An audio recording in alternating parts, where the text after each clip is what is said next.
If you've come to this service in years past, you might remember that Dory would read from an ancient homily that was done on Holy Saturday. That homily begins, "There is a great silence on earth today, a great silence and stillness."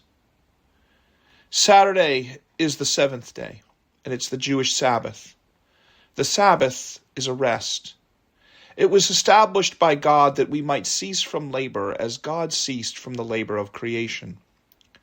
The Sabbath proclaims that time need not simply be something we use or something we waste.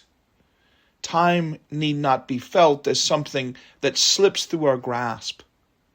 Time, this Sabbath day, can be a place of rest. The ancient rabbis taught that the Sabbath was a foretaste of paradise, and it was created to be enjoyed. We are not to covet things. In fact, the Ten Commandments state that we are not to covet things, and it does it twice. Thou shalt not covet, thou shalt not covet. But we are allowed to covet one thing, the Sabbath. Yesterday, we left the church in silence. Jesus, in John's version of the Passion, speaks his last words from the cross. It is finished.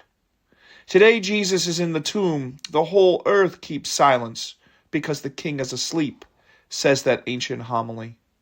The labor is finished. The work of the cross has been accomplished. The labor of teaching and the work of preaching and healing, and finally the suffering for one's teaching. That labor, his labor, is finished, and Jesus rests.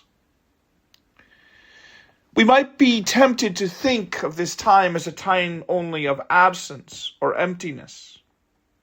But it's not only a day of absence. It's also a day of waiting and expectation. It's a kind of pregnant pause.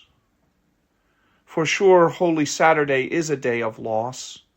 One prayer puts it this way: "Our shepherd, the source of the waters of life, has died. The sun was darkened when he passed away." But Holy Saturday is also a day of expectation. Something strange is happening, that ancient homily says.